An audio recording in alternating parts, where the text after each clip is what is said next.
تو یہ تو کہتے ہیں جی بزرگ اس طرح دیکھ رہے ہیں دنیا کو. سائنس بھی مانتی ہے. یعنی آئنسٹائن 70 برس پہلے دنیا کا سب سے بڑا سائنسدان یہودی تھا. اس نے اس وقت کہا تھا 70 برس پہلے کہ میں نے ریڈیائی دوربین، ریڈیو بائنوکولر سے ایک ریڈیائی دوربین سے 2 کروڑ نوری سال کے فاصلے پر ایک کہکشاں دیکھ لی ہے. 2 کروڑ نوری سال. ایک سیکنڈ نوری پتہ کتنا ہوتا ہے؟ 1,86,284 میل. یہ ایک سیکنڈ ہے. خربوں سال کے فاصلے پر میں نے ایک کہکشاں دیکھ لی ہے. یہ 70 سال پہلے سب سے بڑا سائنسدان. مگر اسی کا بیان ہے کہ جہاں تک کائنات کی سرحدوں کا تعلق ہے مجھے 10 لاکھ سال عمر مل جائے میں معلوم نہیں کر سکتا. یہ سائنسدان کہہ رہا ہے. میرے غوث پاک کہہ رہے ہیں نظر تو الی بلاد اللہ جمعاً کخردلۃ علی حکم اتصالی. یہ 70 سال پہلے بڑے سائنسدان کی بات، وہ 1000 سال پہلے غوث پاک. میں اللہ کے سارے ملکوں کو اس طرح دیکھتا ہوں جیسے ہتھیلی پہ رائی کے دانے کو دیکھتا ہوں. اللہ اکبر. میں اللہ کے سارے ملکوں کو اس طرح دیکھتا ہوں جیسے ہتھیلی پہ رائی کے دانے کو دیکھتا ہوں. اللہ اکبر. انسانیت کو پہچانے، تصوف کو پہچانے. یہ اس طرح کی اشتہاری اور دوسری باتوں میں نہ آئے. بس دیکھتے ہی رہ گئے. ٹھیک ہے. اسی ویسے اینج ہی دیکھنے ہیں ساڈے بھی جڑا لیپ ٹاپ اور ٹیب وچ نا دنیا اینج سامنے آندی ہے. تواڈے بزرگ صرف دنیا دیکھتے سن، اسی پوری کائنات دیکھنے ہیں. اینج کر کے چھوٹی وڈی بھی کر لینے ہیں. اور یہ اتنے بڑے بزرگ نے جنہوں نے سانو یہ بنا کے دیتا ہے نا، لیکن وہ ہے کافر سن گورے. انہوں نے سانو یہ چیزاں بنا کے دیتی ہیں. 3D ویو بھی ویکھ لینے ہیں. جا تواڈے بزرگوں تو پتہ ہی نہیں سی لگتا، جھاڑ پہ آ جائے تو نماز مغرب دی پڑھ لیندے سن. ہمارا تو بچہ بھی نہیں پڑھتا، وہ دیکھتا ہے ٹائم ٹیبل. دیکھ لیں صحیح بخاری میں موجود ہے، صحیح بخاری کے اندر کہ نبی علیہ السلام کے مبارک زمانے میں ایک دفعہ بادل آ گئے تو صحابہ کرام کہتے ہیں ہم نے روزہ افطار کر لیا، بعد میں سورج نکل آیا. تو پھر وہ تابعی کہتا ہے پھر روزے کی قضا کی. انہوں نے کہا اس کے سوا تو چارہ ہی کوئی نہیں تھا. آج بادل نکل آئے، بادل آ جائیں کالے تو جو مرضی ہو جائے، ہم تو گھڑی اور ٹائم ٹیبل کے بغیر روزے ہی نہیں کھولیں گے. تو ان کو کیوں نہیں پتا چلا کہ سورج غروب ہوا ہے یا نہیں ہوا؟ ہمیں تو پتا چل جاتا ہے. تو یہ مان لیں کہ آج کے بزرگ جو ہیں وہ مرتبے میں آگے بڑھ چکے ہوئے ہیں. جن کو آپ نے چیزیں مرتبے کلیم کیے ہوئے تھے، یہ مرتبے نہیں، یہ ٹیکنالوجی ہے، اس کی برکت ہے. اللہ کا شکر ہے. وہ بیچارے اتنی مشکل سے اٹھتے تھے، ہم لوگ الارم لگا کے اٹھتے ہیں. 2 بجے بھی سو جائیں الارم لگا کے، ہمیں یقین ہوتا ہے کہ 4 بجے یا 5 بجے ہم اٹھ ہی جائیں گے الارم کی آواز سے. اور ادھر صحیح مسلم میں دیکھ لیں حضرت بلال کی ڈیوٹی لگی، وہ بھی سو گئے، نبی علیہ السلام بھی، صحابہ بھی سو گئے، نمازی وقت ہی گزر گیا. سورج نکلنے کے بعد پھر نماز ادا کی. اور یہ آپ کو کہیں گے جی 40 سال تک عشاء کے وضو سے فجر کی نماز پڑھی. سیدنا غوث اعظم فرماتے ہیں میں نے 40 سال عشاء کے وضو سے فجر پڑھی. کتنا عرصہ؟ مادرزاد والی. ہم فرض نہیں پڑھتے، سنتیں بہت سے لوگ نہیں پڑھتے، واجب کتنے نہیں پڑھتے. وہ روزانہ کتنی عبادت کر رہے ہیں. عشاء کے لیے وضو کیا، ساری رات عبادت میں گزاری، صبح فجر ہو گئی. 40 سال. فرماتے ہیں 15 سال میں نے اس طرح گزارے.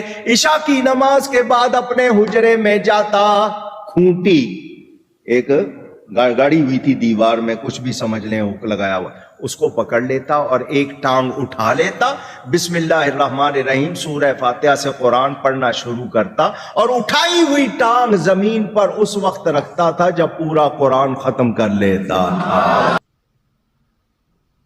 خام خواہ کی باتیں، یہ سب کی سب چیزیں غلو ہیں. اسی کو افراط و تفرید کہا گیا. قرآن میں ہے لا تغلو فی دینکم، اپنے دین میں غلو نہیں کرنا. پیغمبروں کے بارے میں اگلی امتوں نے بھی غلو کیا، اس امت نے بھی کیا.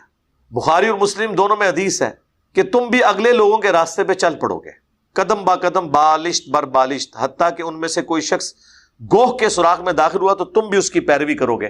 صحابہ کرام نے پوچھا کہ یہ اگلے لوگوں سے مراد کیا یہود و نصارہ ہیں؟ آپ نے فرمایا اگر وہ مراد نہیں تو پھر کون سے لوگ مراد ہیں؟ یعنی یہود و نصارہ کی ہر خرابی اس امت کے اندر کسی نہ کسی شکل میں آئے گی. آپ کسی خرابی کا ذکر کریں، میں آپ کو بتاؤں گا کہ کس فارم میں اس امت کے اندر موجود ہے، سوائے ایک چیز کے کہ انہوں نے رسول اللہ کو اللہ کا بیٹا قرار نہیں دیا، اللہ قرار نہیں دیا.